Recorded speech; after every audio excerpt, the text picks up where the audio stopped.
I find that most senior leaders, when asked, will say that they don't spend enough time kind of just thinking big picture and trying to sense what is happening. We don't have to push them into that observation. Yeah, they're not. Most of them aren't like, no, we're dialed. Yeah. Hey, everybody. Welcome back to the show. I'm Rodney Evans, and that guy, post-vacation, is my co-host, Sam Spurlin. So refreshed, so chill, so just ready to go. Just back from that cruise life. That's right. I love it. We didn't get to really talk about what you did on your cruise, but I'm imagining like drinking out of a coconut and playing shuffleboard on the Lido deck. Am I close? You're not too far off. I mostly just hung out where the free hot dogs were. On brand. Welcome back to At Work with the Ready. This is a podcast about modernizing organizations as the future of work meets the present moment. And this is our second episode of our miniseries on Depthfinding. Yeah, I just listened to the first one and I really enjoyed it. So I'm looking forward to getting into it again. But before we dive in, we must check in. Sam, You must. What you got? What I got for us is, what did Jack get you for Christmas? I love that we're doing this because Jack doesn't know and he has no control and he's already left the recording room, so he can't stop us. Exactly. Jack surprised me with a very large box that was a variety pack of small, Deep River potato chips. One of the topics that Jack and I bonded over earliest on in our friendship / coworkership was our shared love of potato chips. And if you could see the number of text exchanges that Jack and I have had from like all different places in the country and the world, sending each other photos of potato chips, it's a lot. It's 20% of our relationship content is potato chip based. So I'm working my way through the Deep River snacks, and the unboxing video that I sent to you, I could not have been more thrilled. Yeah, it was maybe the happiest I've ever seen you. It was the happiest I've ever been. Nice. What did Jack get you for Christmas, Sam? Well, there's a theme here, a food-based theme, because Jack bought me something that I didn't even know existed, which is Snickers as big as my forearm. It was a loaf of Snickers. Basically, you have to cut slices off of it. And boy, howdy, have I been cutting slices off of it. I have discovered that this is not a thing I can keep in my apartment because I just keep it out on a cutting board. And as I walk by, I just cut off almost entire Snickers at a time. And that is not a thing that should become part of my routine. Yeah, that's not delightful. Just like finger food. No, it's not. And I literally today just finished the second one. Wow. Well, yeah. Our presents were as thoughtful as Jack always is, and also so delicious and so not delicious. The most healthy. It doesn't matter. No. Because we're having a great time. Thanks, Jack. Thanks, Jack. So this week, we are going to talk a little bit about the sky. If you remember from last week, that's the weather that's floating above your ocean in Depthfinding. And specifically, we want to talk about the pace of change in the sky. Because what we find in our work is that the external forces that are acting on your organization, whether that's technology, changes in the labor market, changes in the political climate, changes in the actual climate, things are moving out there faster than we are able to adapt in here. And that disconnect is, I would argue, is a huge reason for organizational change, for organizational transformation, for organizational debt, for tension, for burnout, for a million other things. What we know is that responses to what is happening in the sky are always cross-functional, as are the strategies that are going to be required to really adapt to any kind of force like the one that I mentioned. But our organizations are not really designed to do that. And no, your matrix reporting structure will not save you, nor will your OKRs. So we're going to talk today about how these sort of novel problems addressed with trad moves are just making everything worse. Yeah. And that's sort of like the primer. That's the lead in. So I guess Yeah. like I'll just start by asking you, Sam, like what do you see in particularly in your client work around the sky stuff? Yeah. So a thought that I had literally for the first time as you were just kind of doing that lead in there is that I think this metaphor of the sky in the zones is great, and particularly the sky aspect, because like the sky in real life, in actual life, I think most organizations don't think about it very much. Like it's always Mm, there and it's always affecting things, but very rarely, you maybe only when things are particularly difficult do we actually become aware of what is happening around us. And that's the overarching thing that I see in most of the clients that I work with, is just a general lack of conscious attention and time spent on trying to understand what is happening in the sky and why. yeah. Yeah. I agree with you. I see the same thing. Why do you think that is? I think Why do you there's think it like yeah, so that we much just don't that. want we just don't wanna? I think so. Two things come to mind for me, and I think they'll probably show up in a lot of the examples that we talk about today. One is that I think our organizations, most organizations, are so well suited to consume all available attention on internal stuff. The Yeah. just It's being a very person distracting. in an organization will take up all of your attention, and Yeah. none of it will be left over for the stuff that feels outside of what you have to deal with on your day to day. And then the second thing is that I think sometimes we avoid the sky because the sky will force, if we're truly interacting with and understanding with and trying to make sense of what is happening in the sky, we will be forced to ask very uncomfortable questions about what we are and aren't doing in our organizations. And I think a lot of times we'd rather just kind of let sleeping dogs lie and not take a look up at the sky and just kind of operate with the inertia that we naturally have in most organizations. I think that's true. And I think the hard reality is of being in especially a leadership role in any business is like every business decays. It just does. And Mhm. the way that you know how it's going to decay is by paying attention to what's going on out there. And the way that you build the bridge to the next thing is also by paying attention to what's going on out there. But in order to do that well, you have to at least admit that, like, your thing that has been successful or gotten you to this point or whatever is going to die. Everything Yeah. does. And so it's like I was talking to a friend who's an exec at a company who about something recently, and she was like, I was asking her for advice about a particular problem that I was having, and she was like, "I just don't think that the person that you're describing is paranoid enough for being in that role." And she was Mm-hmm. talking about external paranoia. Right. And I don't think that it is useful or healthy to be in a position where you believe that the sky is falling, like Right. that, like nobody wants that. And you also don't want to be like, the Kodak story that misses the digital revolution. Right. And it's not that hard to miss. Like, to your point, day jobs are busy.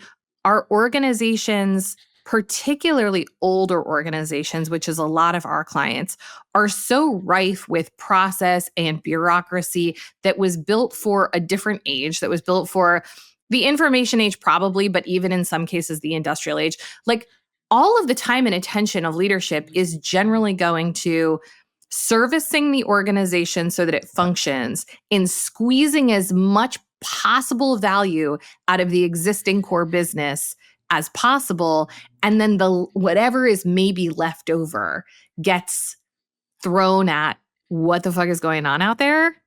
Well, that's why we have an um innovation team. Don't an worry about it. innovation team, or like why we have a strategy consultancy to like tell Sure. us what signals to pay attention to. um and we're going to talk about this, but I also just think like it is a habit to build that's not so easy. to build. Sure. I completely agree. I'm excited to talk about kind of some of those Twilight Zone type things in a little bit. But you made a point that I think we should emphasize, because I think, at least when I first started thinking about depth finding and the sky in particular, my mind immediately goes to the threats part of it. Like, this is Uh-huh. where the threats live. So be aware of it. Scary dinosaurs and birds are in the sky and they are coming for you. But there are also opportunities. Yeah. And I think, if what organizations are best at are probably noticing threats, because that's like, that's where you have the fear. But Yeah. there's this whole other side, the whole opportunity cost of things not done that are also in the sky. And you don't know to pursue those if you're not regularly engaging with it and trying to make sense of what is happening around you from an opportunities perspective. Yeah, I mean, it's so true. And it's funny because I listened to our first episode and I realized like you and I both constantly refer to the midnight zone as being negative feelings. And Doesn't have actually, to be. like Yeah. it was it was not defined that way. Like it was Yeah. defined as the full lived experience that This is every just person about has us. internally. I know maybe this is more about us than it is about the world. But I think the sky is the same thing. And Yeah. and what's interesting that I'm realizing literally in this moment is the way we describe this in the framework is the sky is your external why.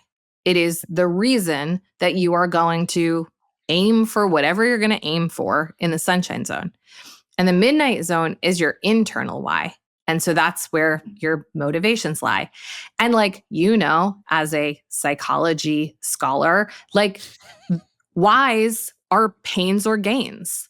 Yeah. And humans have a tendency to filter for pain or to anchor to pain or to over index on pain rather than gain.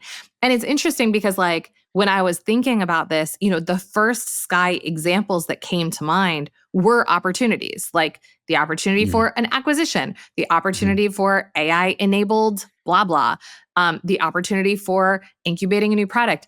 But as soon as we start talking about it, the things that come up are existential threats first. And I think that's like just human nature. Yeah, I think that's probably right. I think it's not about like not having one or the other, but having like a balance of both, and like using each as your entry point into thinking about things. Like, all right, what are the opportunities, and then that leads to threats, and then you can also do it the other way around as well. Um, I'm one of the things that I've been thinking about with the sky is that right now we keep saying like the sky, which is good shorthand and like maybe is the best way to describe it. But I had the idea that we're really kind of talking about lots of different skies. The Totally. way we've been talking about it, I think, is kind of the organization's sky, where that is across everything. But I'm wondering, what does the sky look like for a functional leader? Like, what's the HR sky right now? What's going on in the HR world? Repeat for any and every function in an organization. Do you think that is a useful way to think about sky as well? I absolutely do.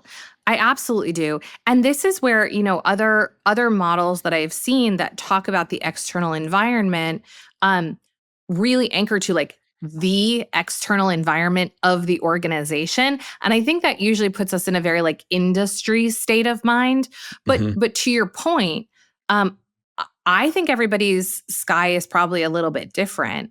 And I think in the healthiest organizations that I have seen and been part of, different teams and different leaders are paying attention to different trends and different forces. And like, I would hope that the finance folks in a large organization are looking at slightly different, reading different articles than the product folks.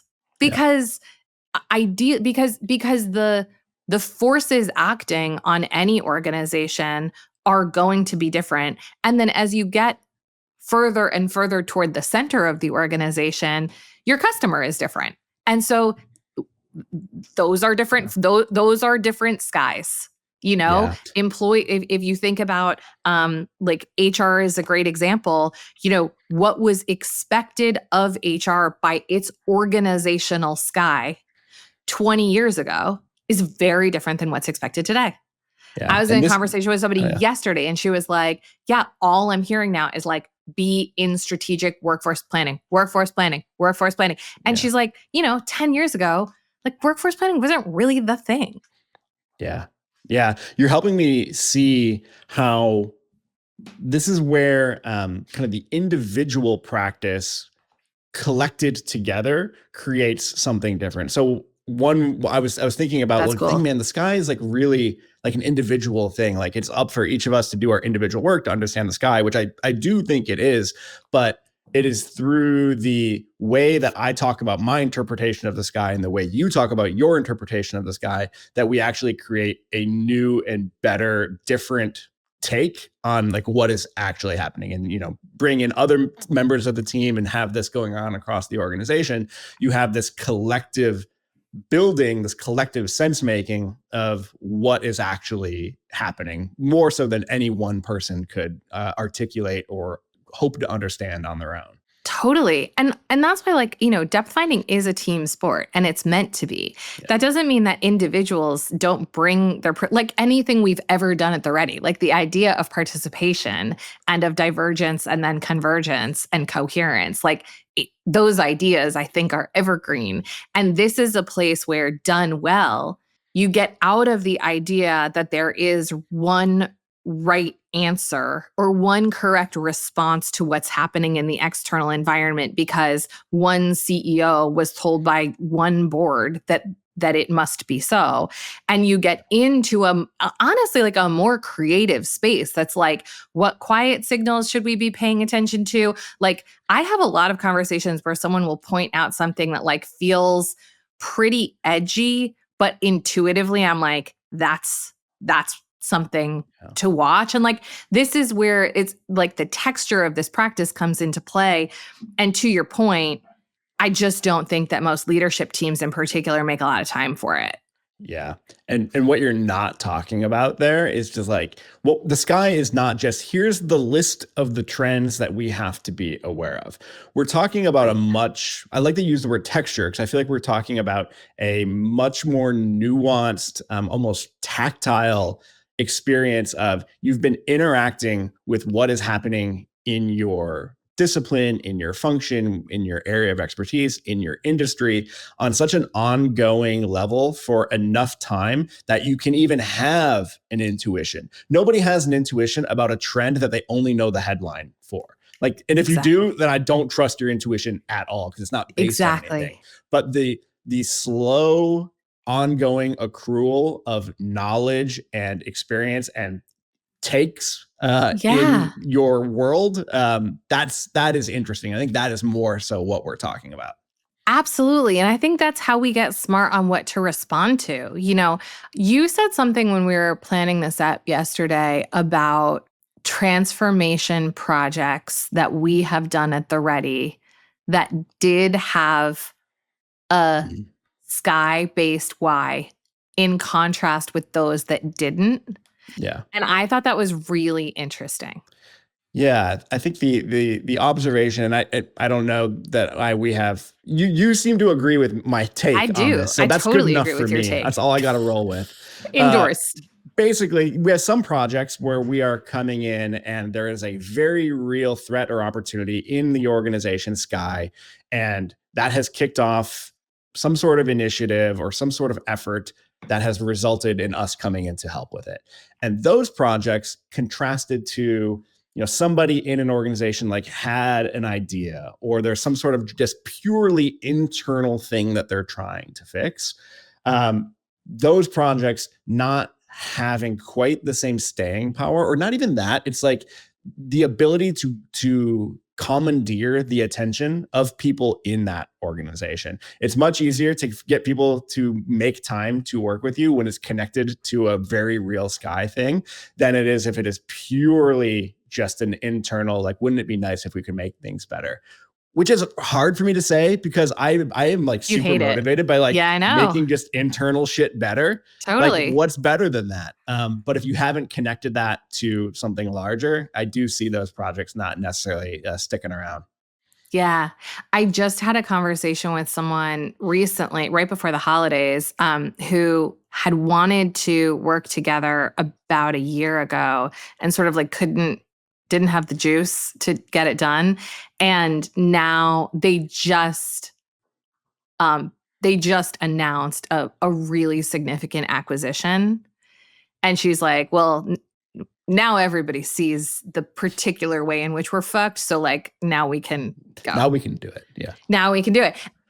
Like same teams, same tensions, same almost everything, except now there is like a sky-based lever that is shaping everything that happens below.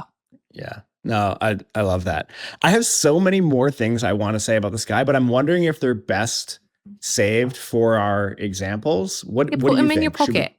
Put it in my pocket. Uh-huh. Okay, I'll turn first. Let me become British, and then I will put it in my pocket, and we'll save it for later. Do you not have this thing where like there are just certain phrases that you and Emily say with accents? Oh, there probably are. Yeah. That's not one of them. Like, but maybe that's one of them. Be. Like anytime I ask Ed or he asks me to put something in their pocket, it's in a British accent. Okay. Great. Yeah. That's our particular household oddity. Save your stuff. There was something in here that said a shower thought that I didn't read. So you're gonna put that in your pocket for later. All right, I'm just gonna hit you with a thought. Maybe we'll come back to it. Maybe it's not. Maybe we'll just completely cut it out. But the thought that I was having yesterday, as I was just obsessing over this topic, knowing we were going to be recording an episode today, is that if you think about the sky as kind of the context in which the content of the organization reacts to, and it's the context for everything is the sky.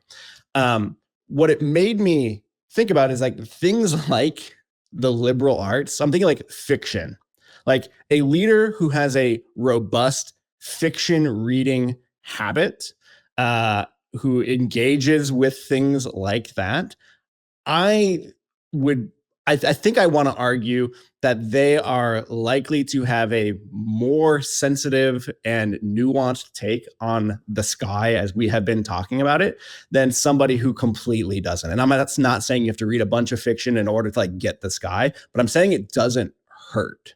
And I don't know, I'm just curious if like how that hits you. I mean, the first sky practice that I started when I took this role was a practice of consuming science fiction, which I had never done before. And I don't particularly enjoy, but it just felt like to do this job well, it was really important. Yeah. Okay. That's cool. That is the type of thing that I was thinking about. And we'll get more into it with some of the examples, but there's something about the practice of engaging with your particular sky as developing a muscle or developing a sense that gets better over time. And I'm trying to think of you know the phrase muscle confusion? I feel like that was a phrase that was happening all the time in fitness like a long time ago. Yeah, they really wanted to confuse your muscles for a while. Yeah, they really did. Really confuse muscles. This is like muscle confusion for your sky practice. Like read some fiction, go read some Tolstoy, and maybe that helps you think about what is happening socially or economically a little bit differently in your world as well. Well, I think that like the very like pragmatic view on what you're saying is in order to engage with fiction, you have to have imagination. And like sky practices are imaginative in nature because you can use data and you can use history and you can use patterns, but you have to then imagine a future that may or may not exist. And if you spend no time exercising the muscle of imagination, it's going to be super fucking hard.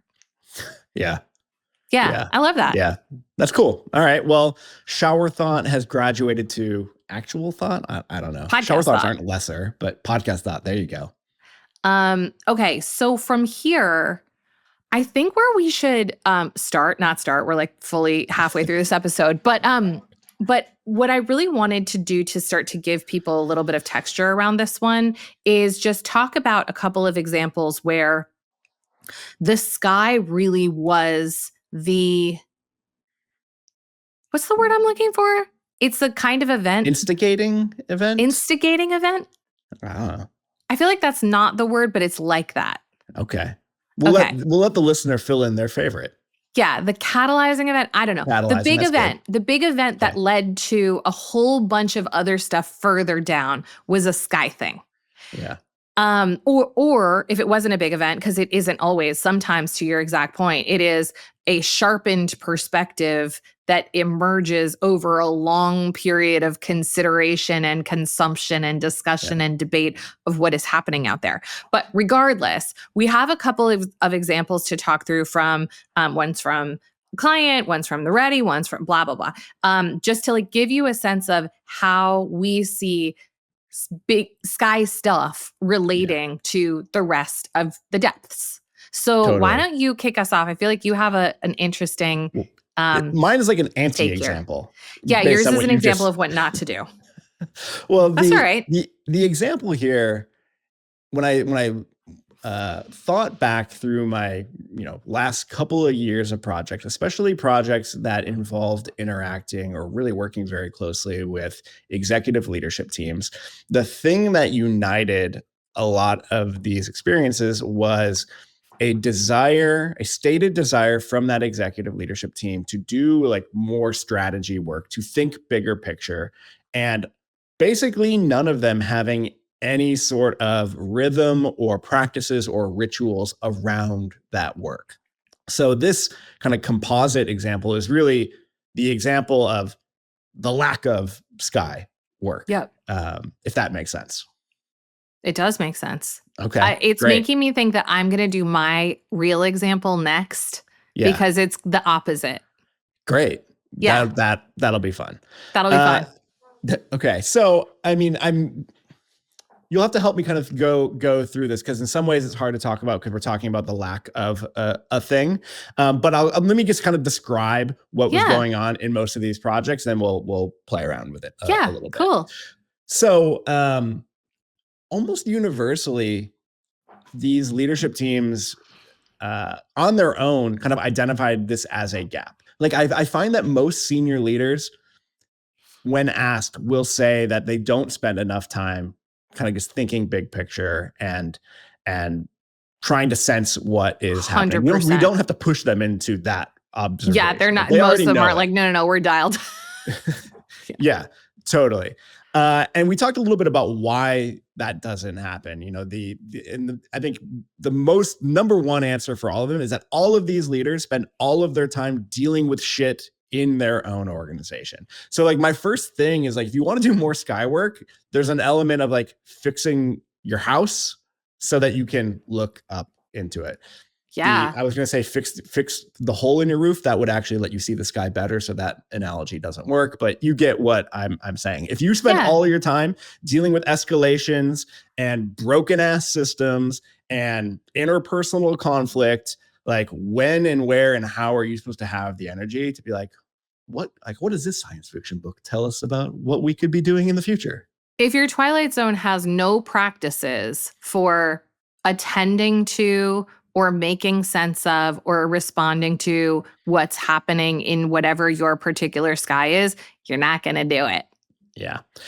And I think the real thing that they were, other than like a guilt, they like feel like their role should be doing more of it. The thing that was actually showing up for their organization was just strategy, articulation, and artifacts that nobody like gave a shit about. Like everybody could tell that there's not really a deep insight to the strategy that is being espoused.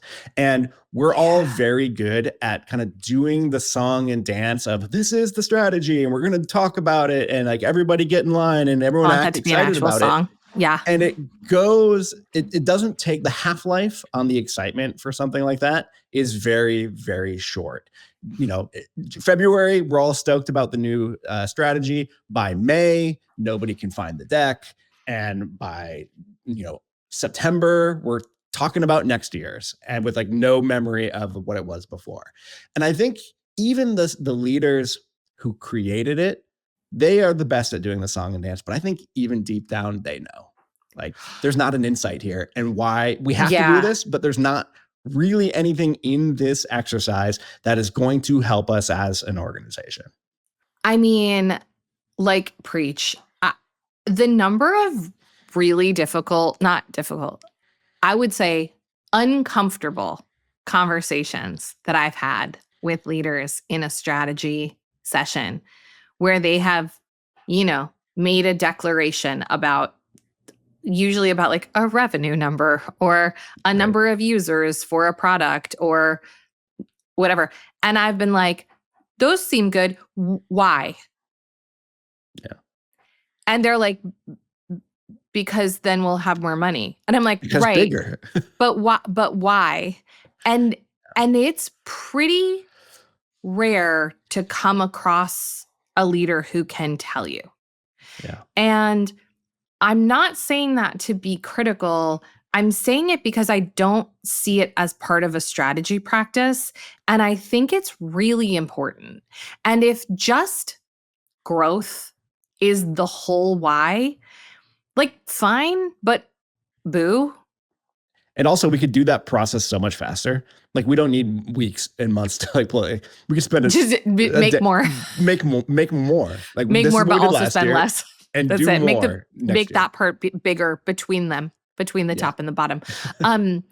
Yeah, and then like the lazy man's version of it, I feel like we got a decade of like, change the world through blah blah, and I'm like, fuck that too. Synergistic solutions. Would change that world.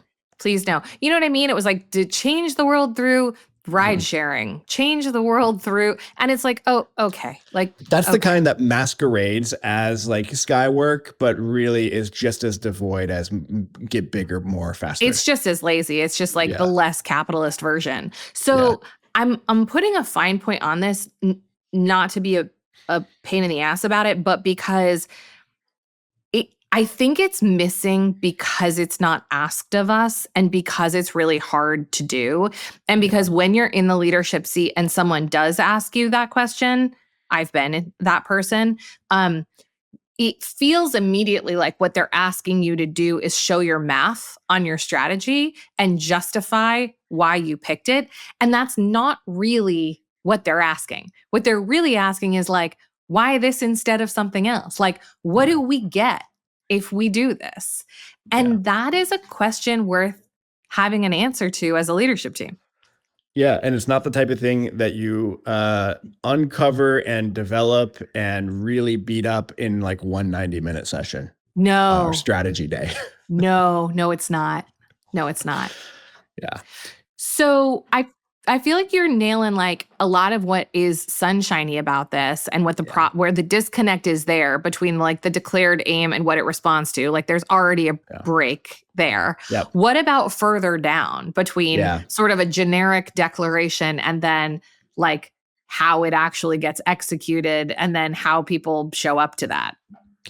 Well, yeah. So what I was thinking about in the kind of the more Twilight Zone-y type of stuff, basically like what are our ways of working that help us actually do this better? So what has been true across all of these projects, have you ever heard of this thing called an operating rhythm? We like them. We're a fan of them. I haven't. Tell me all more. the episodes that we've done about them. But, meetings get a bad rap, but people, I would argue you could look at your calendar and see what your priorities are. So let's start by protecting some time for sky work, even if we don't know what that actually means yet. Yeah. And you could do a lot worse than getting your team together for every Friday for an hour and somebody brings an article and we talk about it. Somebody shares a video and we talk about it. We do an Oxford style debate. I don't care, but basically it's anything. Spend that time doing anything except the tactical stuff that you spend most of your time thinking about, and build a rhythm of raising your gaze up to the sky and making sense of what you are seeing there as a team is a good starting point, at least. I love that. I also think that there is a real, like, while you're busy changing your operating rhythm, like really schedule time to talk to people that don't work at your company. Yeah. It's like really easy to get into an echo chamber. That is true of every company I've ever worked in or around. And I generally find that like I ask people questions that I'm having a hard time answering, and like everyone will give you their opinion. And so I just Yeah. ask people shit all the time.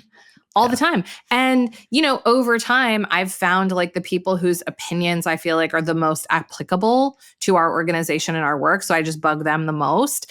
But it's not happenstance. It's like I have my own metric for how many of those conversations that I have in a month. And I Yeah. do consider it part of my job, not like an ancillary thing that may or may not Totally. happen. Yeah, what I love about this topic and this part of depth finding as kind of a individualist by just inclination, there's a lot of individual habits that you can develop here Yes. that really can go a long way. So doing what Yes. you just described, carving out an actual reading and thinking time, having a journaling practice where you are like writing down your thoughts about what is actually happening. You're maybe making predictions in writing and then going back and checking them over time. Like there's so much to be done as an individual where you don't need the buy-in of literally anybody else Yeah. to really level up your ability to interact with the sky. Yeah. You know what I just realized also? I feel like in a lot of transformations that I've been part of, where there is a sky motivator, there's like one or a couple of leaders who are really locked in on it and are sort of dragging the organization's attention toward Yeah. it. And I feel like they're doing the work that you're talking about, but they're missing the routine, the Twilight Zone routines where like we all see the problem together and Yeah. we all agree that this is the next evolution for us because obviously this is the meteor that's coming toward us. And like, so it's like there is a little bit of like a 1-2 punch here of every individual on a team. And this doesn't just like to the earlier conversation, not just the leadership team. Like if you're a product team inside of an organization that's making apps for the employees, your sky is the workforce, Yeah. and they're changing needs. But like there is a little bit of a 1-2 punch of individual consumption and reflection and opinion formation, and then enough Yeah. synthesis and coherence that it doesn't feel like I'm the only one who's going like, look over here. Look over here. It's Yeah. coming. Look over here. Cause like that's exhausting. And you'll never get the kind of momentum. And I really have this lived experience in a very positive way. You'll never get that kind of momentum the way that you do when a group of people is in conversation with the external environment and has agreed on what they are sensing and Yeah. how they want to respond. Yeah, that's such a good point. It's the communication and kind of persuasion and like team aspect of that individual work that has to happen first. Yeah. Or maybe not even first. Maybe you can be a part of a team and everybody else on the team is helping kind of kickstart your own individual journey into giving a shit about the sky. I mean, I think it can go either way. Like, I have Yeah. seen teams that have a meeting on the calendar that is a sky flavored meeting, and there is some ask as prep work that's individual that's like, go form an opinion on X Yeah. so we can talk about it. Yeah. So, if you don't have a group that's naturally inclined this way, that's a really easy forcing function. Totally. So just a couple of things kind of in that more midnight zone layer then. Yeah. So what is going on? My take on what is happening at that invisible emotional layer. I mean, I think sometimes people just aren't curious. And you can really dig into like why that is. Maybe people would be curious if they had the time and the support to like actually follow that curiosity. Maybe they've been smacked on the nose too many times for being curious. There are OS kind of things going on that are keeping them from that curiosity. But that is definitely, I think, present in the midnight zone for folks when we talk about this. I think a really powerful one is just the importance of self-conceptualizing yourself as I put it in quotes, but a strategist. Like Yeah. it is part of your job and your role, even if it seems very far away from where the strategy is happening, to be thinking like a strategist, to be understanding and hypothesizing about, because things like this are happening in the external environment, that's showing up for us internally like this. And here's what I think about it. And here's what I think is going to happen. I think that you can begin to self-identify in that way without making any grand pronouncements or really changing that much about what you're doing, but just starting to care about or think about this as part of who you are or what your role requires, I think is an important step in this direction. Totally. And like, if what Sam just said makes like your palms a little bit sweaty, this is where truly AI has like this has never been easier than it is in this moment. Yeah. Because, obviously, like full disclaimer, like check your privacy settings, don't get fired. Disclaimer over.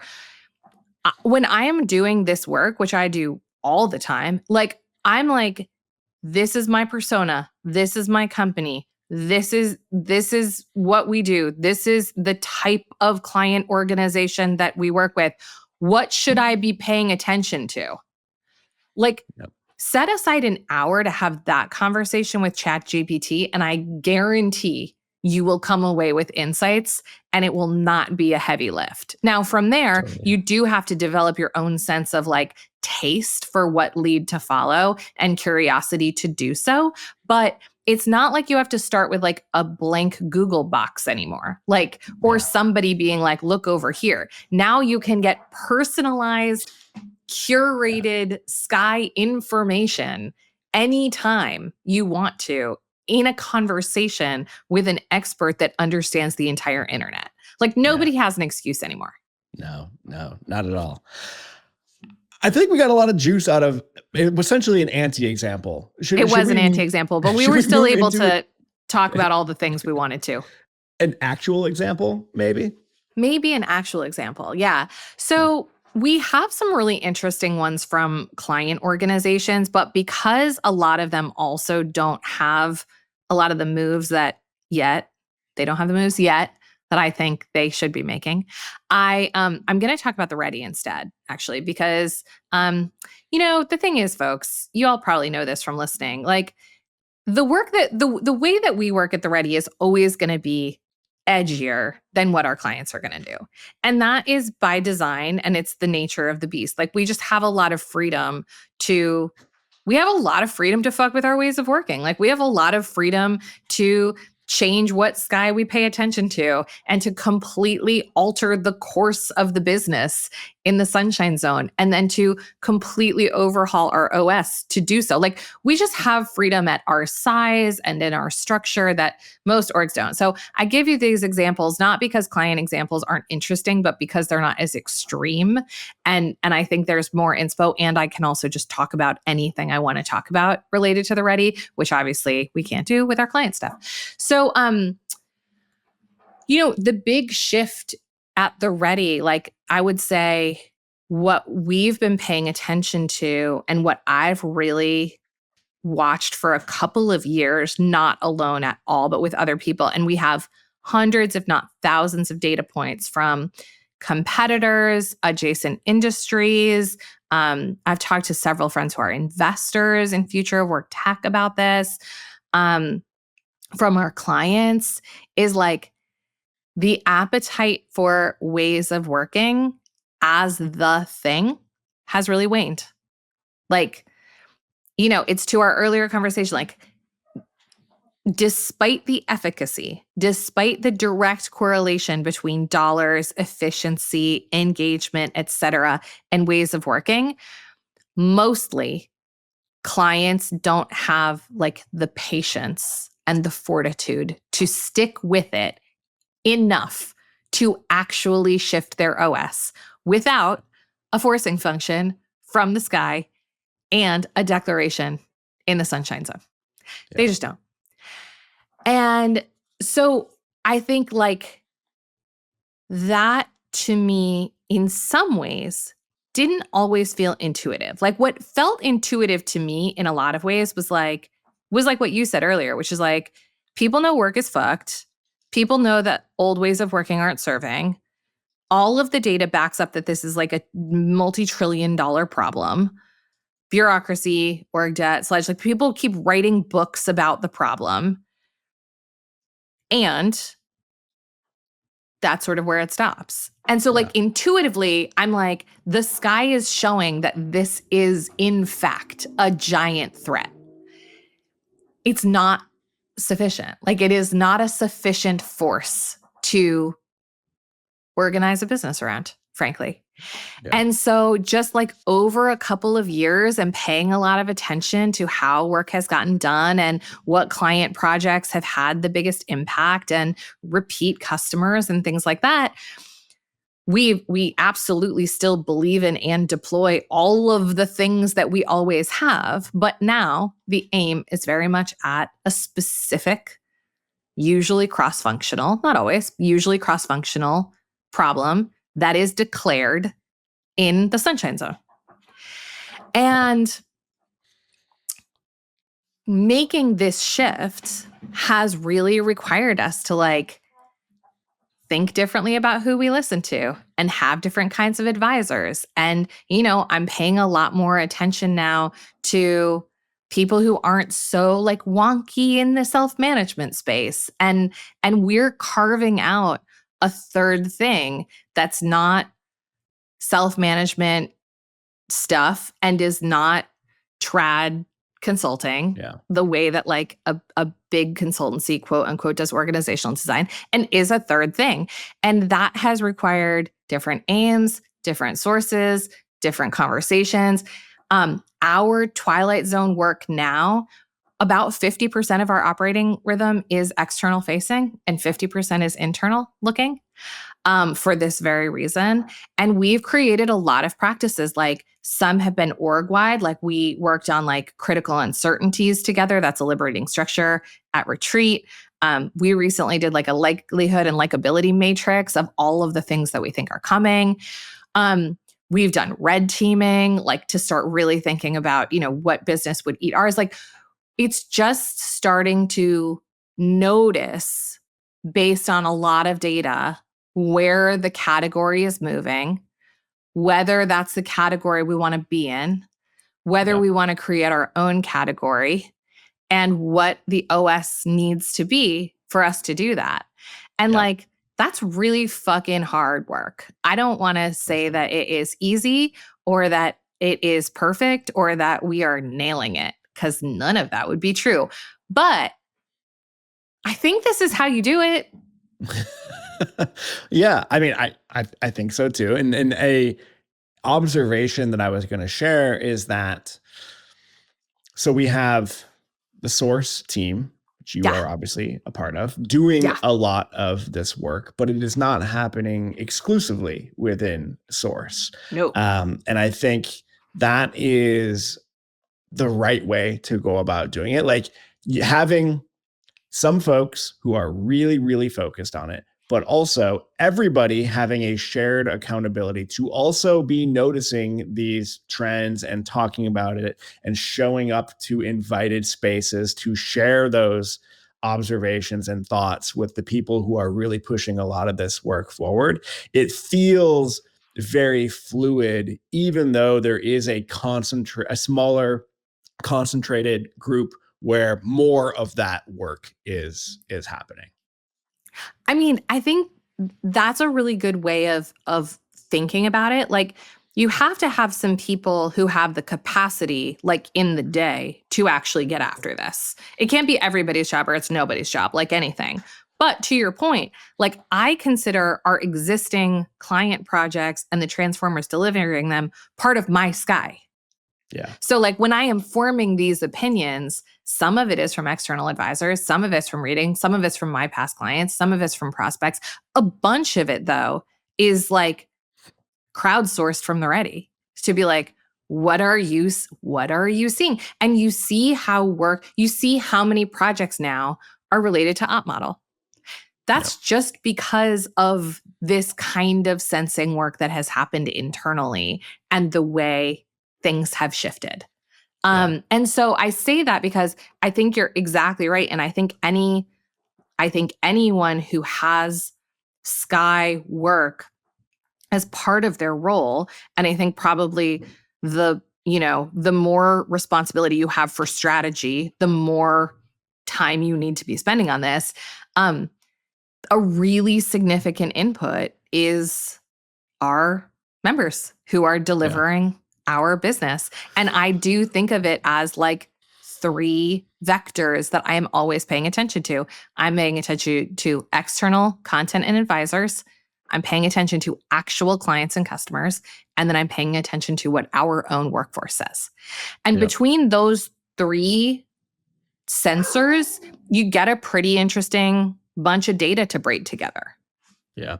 And then what do you do? What do you do with that data then? Like, how do you start to make sense of it and make decisions about it and like actually do things in the Sunshine and Twilight Zone with that? Well, it's interesting because I think that, to me, and I'm curious if you see this differently, I actually don't think that most Sky practices, whether you're doing future scenario planning or you're doing red teaming or you're doing sense making or you're talking about an article that you all, or whatever the thing is, I don't think it's super wise to actually rush to planning around it. Yeah. So, like, if you think about the work that we did around critical uncertainties at Retreat, which was an org-wide exercise that we spent a lot of time on, and then we worked through this. Jack can link to Critical Uncertainties Liberating Structure. It's great if you haven't done work like this before. It's a really easy place to start, and you can do it with a lot of people. And then we worked on crafting some possible scenarios. And then from there, the expectation is like, people will reflect on those, use them to steer. I've probably looked back on them or ported them into every Sky meeting that I've been part of since, and I've seen them show up in that way. But what we're not trying to do is go like, okay, well, that scenario is the one. So what does that mean for the Gantt chart? Right. Everybody line up behind this one scenario. We voted on this is the one that's going to happen, so we're going to do it. No, it's a much more amorphous kind of ambient type thing, which I think a culture like ours can handle. Yeah. Because I think we've done a pretty good job of trying to root out kind of false urgency in places where we don't need to have it. Whereas I think in a lot of our clients, there is an expectation that if we're going to do the absolute arm wrestle to get a group of people into a room for half a day, we're sure as shit going to turn that output into something as soon as possible. Otherwise, what are we actually doing? I mean, I have found myself kind of like tricky. Getting into that with clients in terms of like, yeah, you're right. Like, all right, we did a thing. We got to like make sure like we can prove like a show, like it was worth our while. We had to like really advocate for this. But sometimes, especially in this type of work, it is more of a slow burn. It is we're making a stew here, not making an omelet. And I would say both are delicious, which is breaking down my metaphor, but we want stew in this thing. We want to develop those flavors. Both are delicious, but only one is fast. That's true. Only one is really hearty. I mean, honestly, like, I also come out of Sky meetings sometimes, like with my own little small type A voice being like, but where are the next actions? Like, should this be in a board somewhere? And it's like, if you need to do that, fine. But like, I prefer the practice of at the end of one of these times together as a team, or even with clients, holding a little bit of time for individual reflection rather than like spinning up a bunch of shit to do that may or may not move the needle. I will tell you that in our, in the arc of the last year, what this sense making and Sky practice has resulted in is a new essential intent and all of Depthfinding. Yeah. But what it wasn't was like, we need a new ICP, we need a new framework, somebody go make one. Like right. I just don't think that's how it goes. Yeah. Yeah. I think you are right. And I think you're putting your finger on kind of some of the midnight zone stuff, those little voices that either need to be quieted or on the positive side, like encouraged. Like there are the positive, to our point earlier, Midnight Zone doesn't always have to be negative, even though that's where our brains go. I'm wondering, like, do you have any kind of the more positive Midnight Zone-y type stuff that has shown up in the Ready's work on Sky? I mean, I think that the thing that's been super exciting and enlivening is, first of all, once it becomes a practice that any group at any level is doing together with any consistency, it becomes much less scary. And you just get much better at it. And the conversations end up being really fun. Like, I really look forward to the next Sky meeting where we do this kind of conversation and where we map out possible futures for ourselves. So it's the kind of expansive and sort of creative space that I think anyone operating in an environment today should be in regularly. And I also think that for me, I'll only speak for myself, but I bet there are a lot of people at the Ready who would say they've had this experience. Now, when an idea becomes really clear and it keeps knocking at my door, and I'm ready to share it with the team that I work with most, I never have the experience now of feeling like, okay, well, now I got to go sell this to them and I got to try to get them excited about it. It's like, if I'm the one with the articulation, and it's not always me, to be clear, like, I'm just talking from my experience. If I'm the one in the moment with the articulation that's like, I think it's this, they're like, yeah. And it's not because they're deferring, and it's not because they don't know any better. It's because they are coming to the same conclusion because we've been on the same exploration of what the fuck is going on out there. And then when one of us posits a guess at what the play is, the rest of us go like, yeah, that seems right. Yeah. And that feels like magic. That feels like a magic trick. That's cool. Yeah, I mean, I think those are my real big Midnight Zone ones. What have you noticed for yourself or in your clients or at the Ready? Yeah. I think I'll just kind of take it from my own perspective, because it's really I only know my own Midnight Zone really well. So when I am really engaging well with the sky or the multiple skies that show up in the roles that I hold, there is this sense of like confidence, of self-assuredness in the actions or deliberate inaction that I am taking. And I think, come back to something I said earlier about a sky practice is really about developing your senses. I think anytime you are able to sense the environment that you are in, you are able to move through it with more confidence. That makes me excited to always invest a little bit more time and effort into doing the work. Yeah, it's like echolocation. And also, for what it's worth, I mean, when personally I feel like I've been the one to articulate a bet and then there's been some rough sledding, it's really helpful to be able to anchor back to all of the time spent stewing, validating, in conversation with the environment, rather than being like, well, that was a whim that I had one day, and now that it's wobbling, I guess it was a bad one. Right. And that's not to say that if you do sky work, you never strike out. Like, of course, you're going to strike out. You're still going to have, those things that just don't work out. But I think the posture that you're already naturally in is one of experimentation. And know that it was still a it was a well thought through, well supported bet, even if it didn't work out. And you probably have a long list of other bets ready to go that are now slightly better informed based on how the previous one went. At least you know why you did it. Yeah.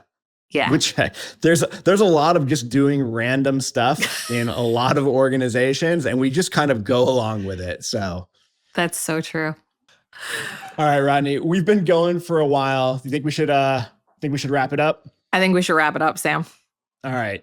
Thank you, everyone, as always, for hanging out with us for a while. Please like, rate, and review us on your platform of choice. And if you have a gnarly cross-functional problem you'd like to hear about on this show, shoot us an email at depthfinding@theready.com. The music for this series is Yagadang by BG and Coyote Radio. This show is produced by our favorite Santa Claus, Jack Van Amberg, and engineered by Taylor Marvin. Our team at The Ready makes it all happen by helping companies solve their biggest problems out there so we can share stories with you right here. Thanks for listening.